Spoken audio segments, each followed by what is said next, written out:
Chapter 9 of Zechariah leads us to some remarkable prophecies of military conquest and wars and political maneuvers that secular historians verify. Now, these prophecies happen 200 plus years before these events in history took place.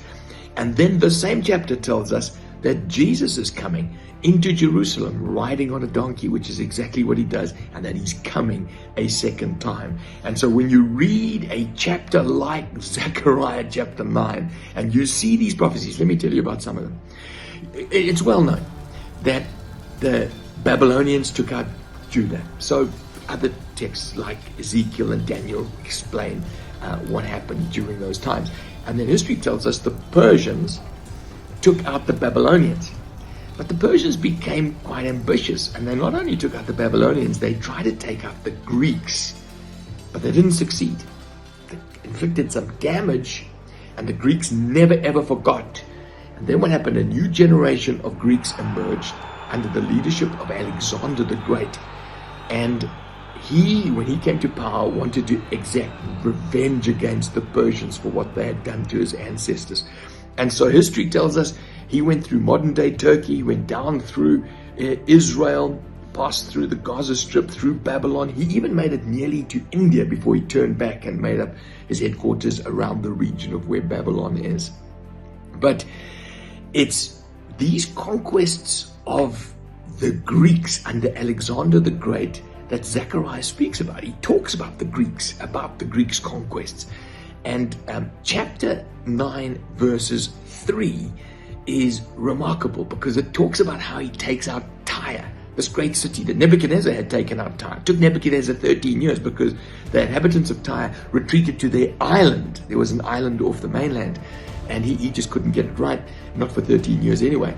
But Alexander the Great comes and he destroys the mainland city, burns it, and then uses the rubble to form a ramp onto the island and takes them out within 5 months.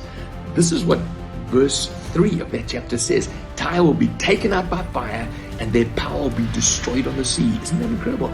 It talks about Gaza, the king of Gaza being lost to the nation. Alexander the Great's men dragged him around behind a chariot, and they lost their king because he died being dragged behind a chariot. It talks about how Jerusalem will be protected. You know, when Alexander the Great came to Jerusalem, he had a dream just before he got there, when he was coming through Macedonia, of a priest coming out to meet him dressed in a certain way. That priest came out to meet him. He was so struck by this because he had seen the dream that he treated the Israelites with incredible care, allowed them to carry on their faith, and didn't, besiege Jerusalem. Just exactly as it was said. I'm going to protect you. I'm going to look after you in this context. But it's the Maccabean revolt that is probably the most dramatic here. It says, I will bend Judah as I bend my bow. I will fill it with Ephraim. I'll rise your son Zion against your sons Greece and make you like a warrior's sword. Well, history tells us there was a time after Alexander the Great's time when, because he basically left his kingdom to 4 generals, and one of them came up against the Jews. But this text says Israel will fight against the Greeks. Maccabees did that. The Maccabean revolt is incredible. Now, this is hundreds of years before that. Isn't it remarkable?